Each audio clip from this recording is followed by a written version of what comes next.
ఇవాళ స్పెషల్ ఏంటో తెలుసా? గాజులమ్మ ఆడియో మొత్తం సోషల్ మీడియాని షేక్ చేస్తుంది. ఆ ఆడియో క్లిప్పు అందులో అమ్మగారు ప్రయోగించిన పద విన్యాసానికి పచ్చతమ్ముళ్ళే గజగజ వణికిపోతున్నారు. అదంతా ఉత్తదే అని అట్నుంచి మాలోకం ట్వీట్ చేసిండు. అన్నట్టు కొన్ని రోజుల నుంచి మాలోకం జాడలేదు పత్తలేదు. ఏం చేస్తుండో ఎక్కడున్నాడో తెలియదు.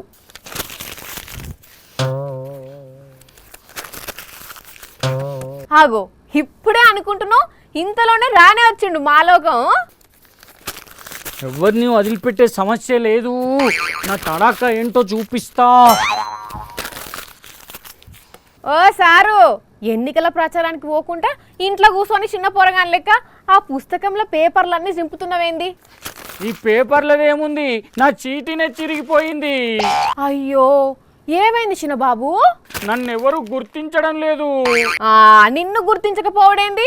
మందలగిరి మాలోకం అంటే దునియా మొత్తం గుర్తుపడుతుంది. కానీ నా టాలెంట్ మా డాడీ గుర్తిస్తం లేడు. మీ డాడీనే గుర్తిస్తలేడా? ఎందుకు? ఎవరో నా మీద చాడీలు చెప్పారు. అయితే ఇది ఖచ్చితంగా గట్టి చట్నీ పని అయి ఉంటది. నాకైతే ఆయన మీదనే డౌట్ ఉన్నది. ఆ గట్టి చట్నీని పచ్చడి చేసేస్తా, రోట్లో వేసి రుబ్బుతా. సరే గాని కొన్ని రోజుల నుంచి నీ ట్వీట్లు తప్ప నీ మాట వినిపిస్తలేదు, నువ్వు కనిపిస్తలేవు. ఏమైంది? పానం బాలేదా? నన్ను మాట్లాడొద్దన్నారు. ఎవరు? ఇంకెవరు, మా డాడీనే. ఎందుకట? నా మాటలు వింటే ఆ వచ్చే 10 ఓట్లు కూడా రావట. నువ్వే చెప్పు, నేను మరి అంత దరిద్రంగా మాట్లాడతానా? అమ్మో, ఆ దరిద్రం గురించి ఇప్పుడు ఎందుకులే గాని మీ పార్టీ క్యాండిడేట్ల తరపున ఎన్నికల ప్రచారానికైనా పోవచ్చు కదా. దత్తపుత్రుడిని తన వెంట తీసుకెళ్తున్నాడు, కానీ సొంత పుత్రుడైన నన్ను మాత్రం తీసుకెళ్లట్లేదు మా డాడీ. మరి నువ్వు అడగలేదా మీ డాడీని? అడిగా. కావాలంటే కోయంబత్తూరుకు పోయి అన్నామలైకి పొన్నంబలంకో ప్రచారం చేసుకోగాని ఇక్కడ మాత్రం ఎవరి తరపున ప్రచారం చేయొద్దని గట్టి వార్నింగ్ ఇచ్చాడు. అదేంది, మొన్నటిదాకా నీదే హవా నడిచింది కదా, కొంతమంది టికెట్లు కూడా అనౌన్స్ చేసినావు. అవును, ఇప్పుడు మా డాడీకి నాకంటే దత్తపుత్రుడే ఎక్కువైపోయాడు. అట్లనే ఉంటా సార్, ముందొచ్చిన షవుల కంటే ఎనుకొచ్చిన కొమ్ములు వాడి అని అనేది గందుకే. ఒక్క నిమిషం, ఫోన్ వస్తుంది. హలో, ఎవరు? చెప్పండి. ఏంటి, ఎమ్మెల్యే క్యాండిడేట్ తరపున ప్రచారానికి రావాలా? ఎప్పుడు? ఓకే, రేపేనా? వస్తా. ఎవరు సార్ ప్రచారానికి రమ్మంటారు? మీ పార్టీ ఎమ్మెల్యేనా?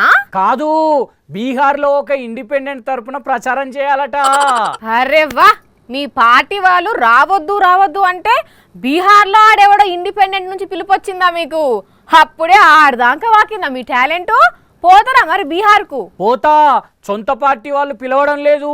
పిలిచిన వాడికైనా ప్రచారం చేసి వస్తా. అవును గాని అప్పటి నుంచి ఆ పుస్తకాలన్నీ ఎందుకట్లా చింపుతున్నావు? ఏం పుస్తకం అది? ఇవన్నీ రెడ్ బుక్ లో పేజీలు, అందుకే చింపేస్తున్నా. అట్ట కూడా చింపేశా.